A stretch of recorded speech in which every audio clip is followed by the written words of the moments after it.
Understanding type 1 as well as type 2 diabetes. Type 1 diabetes is an autoimmune condition where the body's immune system attacks the insulin producing cells, and it usually develops in children as well as young adults. However, people of any age can be diagnosed with type 1 diabetes.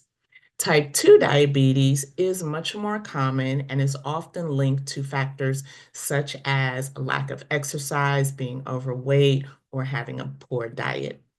Both types of diabetes, type 1 or type 2 diabetes, can cause high blood sugar as well as leading to serious health conditions over time.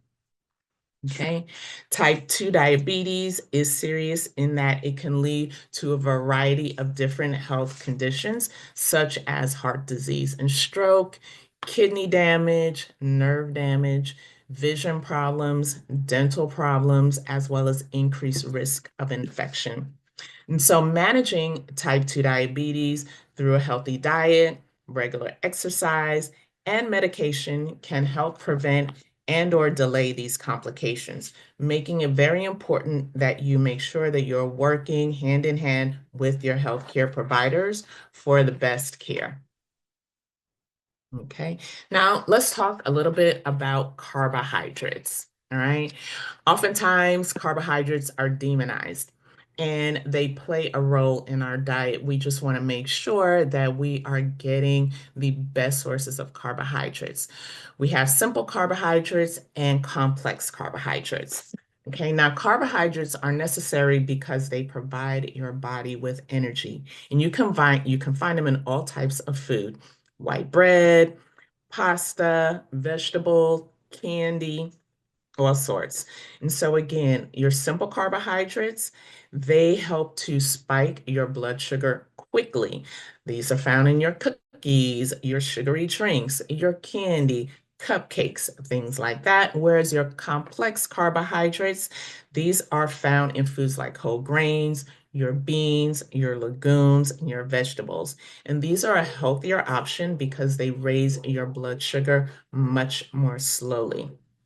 Now, when you eat carbohydrates, all carbohydrates, whether they're simple or complex, they all turn into sugar. They all turn into glucose. Okay.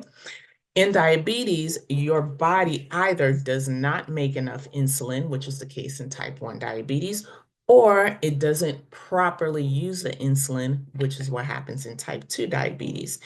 Insulin helps control your blood sugar.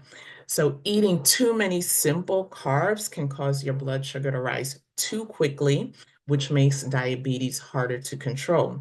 And that's why it's important for people who have diabetes to choose healthy sources of carbohydrates and also to make sure that they are eating the appropriate portions of carbohydrates, meaning not too many at any one time. So again, you want to choose whole grains and fruits instead of sweets and eat carbohydrates in small amounts throughout the day. Now, again, with diabetes, similar to hypertension, you want to focus on whole grains like brown rice, like quinoa, your non-starchy vegetables. And so we're not talking about plantains or corn. We want to focus on things like broccoli and cauliflower and bell peppers, and things like that. Lean proteins like your turkey, chicken, fish, fresh fruits, berries, and apples, and healthy sources of fat. So your nuts, your nut butters, avocado oil, olives, olive oil, these are great sources of fat. And the foods that you want to minimize or eliminate would be, again, similar to the ones we just mentioned for hypertension: the sugary foods, the ultra processed foods, fried foods, so the snack foods, those are the things that we want to minimize. Now let's take a look at another nutrition label. This one is focused on carbohydrates. But again, remember, first thing that we want to look for is the serving size, followed by the amount of servings in that. and then anything else that you need to know. Again, the sugary foods are going to cause your blood sugar to spike quickly. And so remembering the 5% and 10% rule, okay? The more servings of carbohydrates you eat, the higher your blood sugar is going to go. And so, one serving of carbohydrates here is 15 grams of carbohydrates. Excuse me. Yeah, one serving of carbohydrates is 15 grams of carbohydrates. And again, understanding these numbers are going to be very important in helping you plan your meal intake. Now, taking a look at this, my plate planner, excuse me, I'm a little tongue-tied.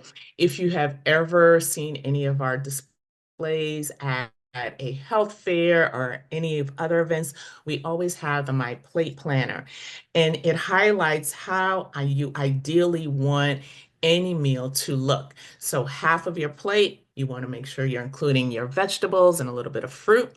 25% of that plate, you want to have your protein, and the other 25% of that plate, your carbohydrate or your starch. Okay, this is where using your measuring cups, your measuring spoon, and even your hand to help guide you in making these portion sizes work for you.